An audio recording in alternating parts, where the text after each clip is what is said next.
Jana tuliona amri 10 za Mungu kutoka katika kitabu cha Kutoka ile sura ya 20 kuanzia fungu la kwanza hadi la 17. Tukajifunza kwamba amri 10 za Mungu ni Mungu mwenyewe aliandika kwa mkono wake mwenyewe, kwa chanda cha mkono wake aliandika amri 10 za Mungu. Lakini tukajifunza kwamba amri hizi ni takatifu na kamilifu, ya kwamba haitaondoka nukta wala yodi moja hadi yote yatimie. Leo tunajifunza habari za siku ya Bwana. Siku ya Bwana, Sabato. Hii ni moja ya amri 10 za Mungu. Ni amri ya 4, inapatikana katika kitabu cha Kutoka sura hii ya 20 mstari ule wa 8 hadi wa 11, ambapo anasema ikumbuke siku ya Sabato uitakase. Unaweza ukasema sasa hapa ni Mungu alikuwa akiongea na wana wa Israeli. Je, Sabato ilianza lini? Kwa nini inasomwa hapa katika amri 10 za Mungu katika kitabu cha Kutoka? Lakini soma nami katika kitabu cha Mwanzo, the Genesis, sura ile ya 2 mstari wa kwanza hadi wa 3. Basi mbingu na nchi zikamalizika na jeshi lake lote, na siku ya 7 Mungu alimaliza kazi yake yote aliyoifanya. Akastarehe siku ya 7, akaacha kufanya kazi yake yote aliyoifanya. Lakini kama haitoshi, Mungu akaibarikia siku ya 7, akaitakasa, kwa sababu katika siku hiyo Mungu alistarehe, akaacha kufanya kazi yake yote aliyoiumba na kuifanya. Bwana Yesu asifiwe. Hata kabla ya dhambi haijaingia duniani, si habari ya safari ya wana wa Israeli, hapana, ni kabla ya dhambi kuingia duniani, kabla Lucifer shetani hajashuka na kuwadanganya wazazi wetu wa kwanza. Mungu baada tu ya uumbaji wa siku 6, ile siku ya 7 Mungu anakamilisha uumbaji, anasema siku hiyo akastarehe. Kama haitoshi akaibariki, na kama haitoshi akaitakasa. Bwana Yesu asifiwe. Na hivyo Sabato ilianza toka Edeni, toka mwanzo wa uumbaji. Na hivyo Sabato inatukumbusha birthday ya dunia hii. Unapokuwa wewe unaweza kujiuliza, umezaliwa, unafahamu kabisa umezaliwa tarehe 1 mwezi wa 7 1980. Unawezaje kubadilisha birthday yako? Unawezaje kubadilisha wakati inafahamika tarehe uliozaliwa? Ndivyo katika Biblia Mungu anaiweka Sabato, siku ya 7, kama siku ikitukumbusha swala zima la uumbaji, na hivyo ini kumbukumbu ya uumbaji. Hiyo ni Sabato. Katika Agano la Kale tunaona ya kwamba si tu katika uumbaji, lakini Sabato pale katika safari ya wana wa Israeli pia iliendelewa kushikwa kama Sabato ya Bwana. Katika Agano Jipya watu wengi wanasema ya kwamba baada ya Yesu kuja duniani alitangua sheria. Jana tujifunza ya kwamba Yesu mwenyewe alisema ya kwamba sikuja kuitangua Torati wala manabii, lakini ilikuja kuitimiliza.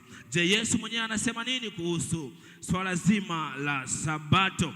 Katika kitabu cha Marko mtakatifu sura ile ya 2 mstari wa 27, akawaambia Sabato ilifanyika kwa ajili ya mwanadamu na si mwanadamu kwa ajili ya Sabato. Yesu anadhihirisha ya kwamba Sabato ipo kwa ajili ya wanadamu na si mwanadamu kwa ajili ya Sabato. Yesu mwenyewe alifanyaje kuhusu Sabato? Je, Yesu alihudhuria katika Sabato yake katika siku ya 7 ya juma? Katika kitabu cha Luka mtakatifu sura ya 4 mstari wa 16, na Mungu inasema, Luka 4 mstari wa 16, akaenda Nazareti hapo alipolelewa, na siku ya Sabato akaingia katika sinagogi kama ilivyokuwa desturi yake, akasimama ili asome. Bwana Yesu asifiwe. Hapa kuna mambo mawili yanafanyika hapa. Jambo la kwanza, Yesu akaingia katika siku ya Sabato kama ilivyokuwa desturi yake. Manake alikuwa akienda kila Sabato kama kawaida yake, maana anafahamu ya kwamba amekuja kuyatimiliza yote yale ambayo manabii waliandika. Ile Torati iliyoandikwa na Musa na wengine, amekuja kuitimiliza. Na hivyo kama ilivyokuwa desturi yake, alikwenda sinagogi kila Sabato, sio kukaa. Na Biblia inasema ya kwamba akashika kitabu ili asome. Maana yake alifundisha kila Sabato. Yesu aliingia katika sinagogi na alimsifu Mungu. Bwana Yesu asifiwe. Na hivyo Sabato ilibarikiwa. Sabato ni utakaso. Katika Sabato si kustarehe tu, bali ni baraka na utakaso. Jana tulijifunza habari za amri hizi 10 za Mungu, na tukasema ya kwamba ni Mungu mwenyewe ameziandika, na Mungu mwenyewe hawezi kubadilika.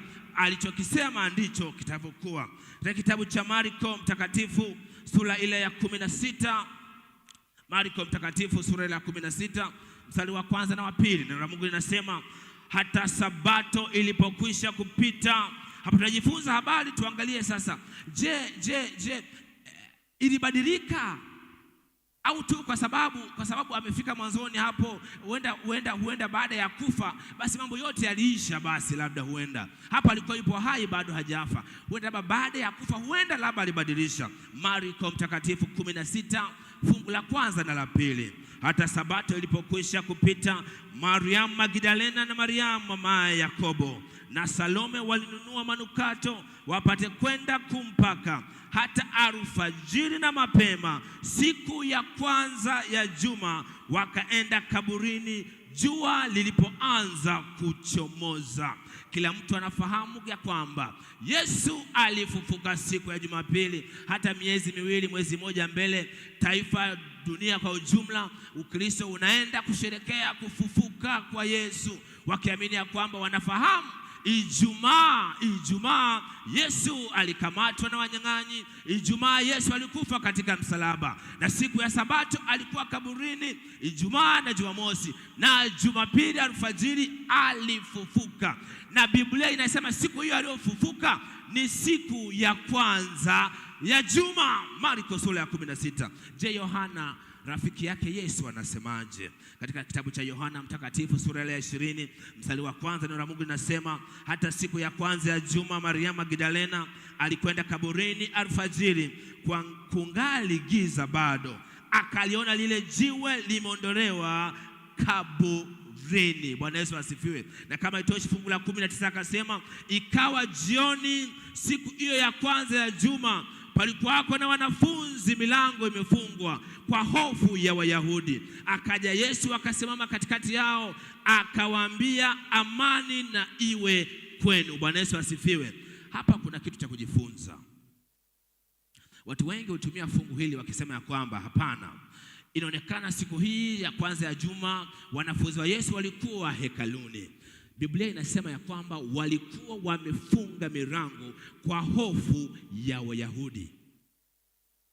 Imetangazwa ya kwamba Yesu hajafufuka, bali wanafunzi wamemuiba, na hivyo kuna hofu, wanatafutwa, na hivyo wakakimbia kwenda kujificha. Na hivyo Yesu akatokea katikati yao, akawaambia, jamani, amani iwe juu yenu, nimefufuka, niko hapa. Lakini na ilikuwa ni jioni. Wamejifunga kwa sababu ya hofu ya Wayahudi na si kwa sababu ya ibada. Bwana Yesu asifiwe. Na hivyo siku ya kwanza ya juma inatambulika kama Jumapili na sio siku ya ibada. Yohana aliandika nyaraka hizi miaka zaidi ya nusu karne baada ya Yesu kufufuka.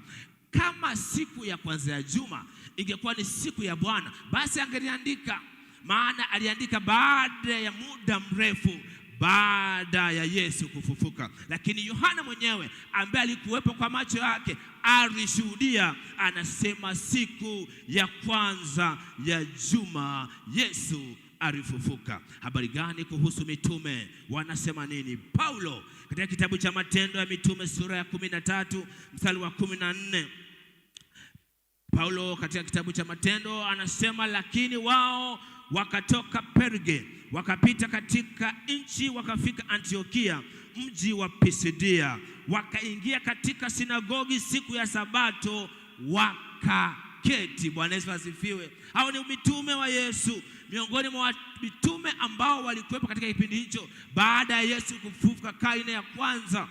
Inasema katika sabato kadha wa kadha walikuwa wakiingia katika sinagogi wakijifunza neno la Mungu. Lakini kama haitoshi, hata waongofu wapya pia, wakati Paulo na watume wengine wakipita, katika kitabu cha Matendo 13 fungu la 42 anasema, na walipokuwa wakitoka wakawasihi waambiwa maneno haya sabato ya pili.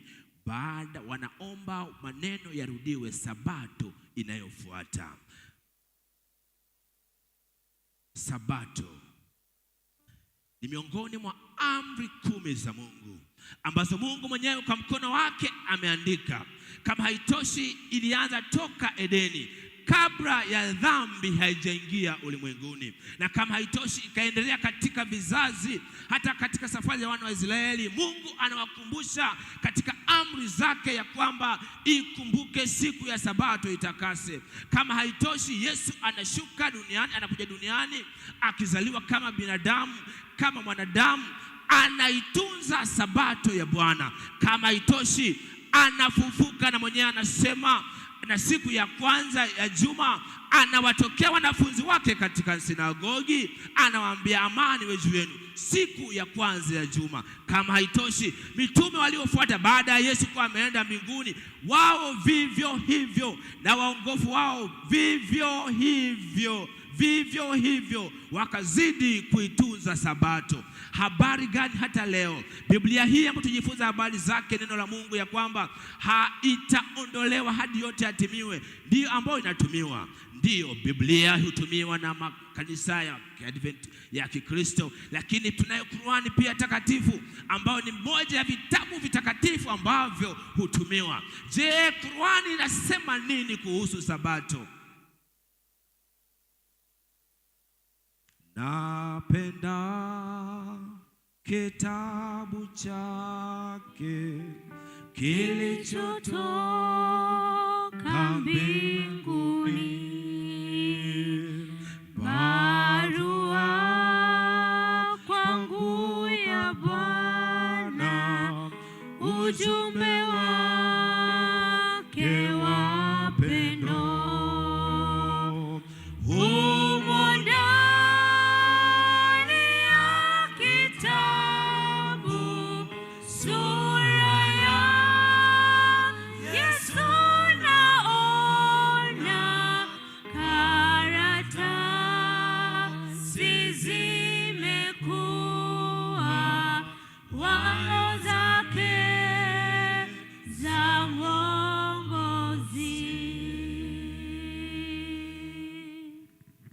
Tunapata picha halisi katika vitabu vingine vinavyosadikisha uwepo wa Mwenyezi Mungu na jinsi alivyojifunua kupitia Mtume Muhammad sallallahu alaihi wasallam.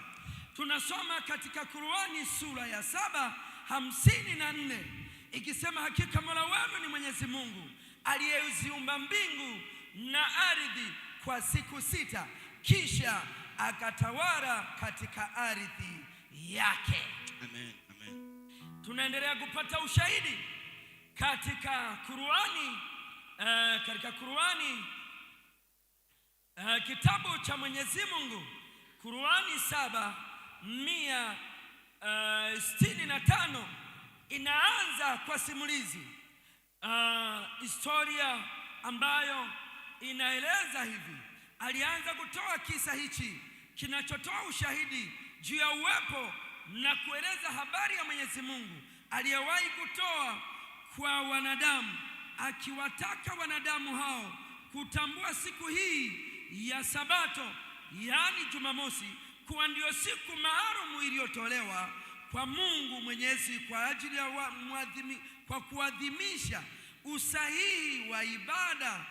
Katika kitabu cha Qur'ani 7:163 anaeleza hivi: waliokuwa wakivunja sheria ya Jumamosi, ambao waliambiwa wasifanye kazi katika siku hiyo, wafanye ibada tu, na kazi yao ilikuwa ni uvuvi. Amen, amen. Angalia jambo hili, Kumbe manabii na mitume kwa ushahidi wa vitabu, hii inanipatia picha kwamba ukweli umewekwa katika vitabu, na wanadamu tutakapoamka na kuanza kusoma vitabu, ukweli juu ya Sabato kama Jumamosi umesadikishwa katika Qur'ani. Hebu tuangalie tena katika Qur'ani 2 aya ya 65. Wahayi wa Mwenyezi Mungu unasema, kwa yakini mmekwisha kujua habari za wale walioasi miongoni mwenu katika amri ya kuheshimu Jumamosi, basi tukawaambia kuweni manyani wadharirifu. Aya ya 66, kwa hiyo tukaifanya adhabu hii kuwa onyo kwa wale waliokuwa katika zama zao na waliokuja nyuma yao, na kuifanya iwe mawaidha kwa wamchao Mwenyezi Mungu. Amen. Kumbe vizazi vyote waliagizwa kutunza Sabato, yani Jumamosi ya Mwenyezi Mungu. Amen, amen, amen, amen. Sasa angalia neno hili, walikuwa wakivunja sheria ya Jumamosi ambayo waliambiwa wasifanye kazi katika siku hiyo, wafanye ibada tu. Ulimwengu mzima unaalikwa kutunza Sabato ya Mwenyezi Mungu, na Mtume Muhammad aliwaambia umati au watu wake ya kwamba ni muda wa kufahamu na kujua ya kuwa Qur'ani nayo hutambua Sabato kama pumziko ama ibada kwa wanadamu wanaomcha Mwenyezi Mungu. Bwana Yesu asifiwe. Yeremia 6:16 neno la Mungu linasema, Bwana asema hivi, simameni katika njia kuu mkaone, mkaulize habari za mapito ya zamani. Iwapi njia iliyo njema, mkaende katika njia hiyo, nani mtajipatia raha katika nafsi zenu. Lakini walisema, hatutaki kwenda katika njia hii.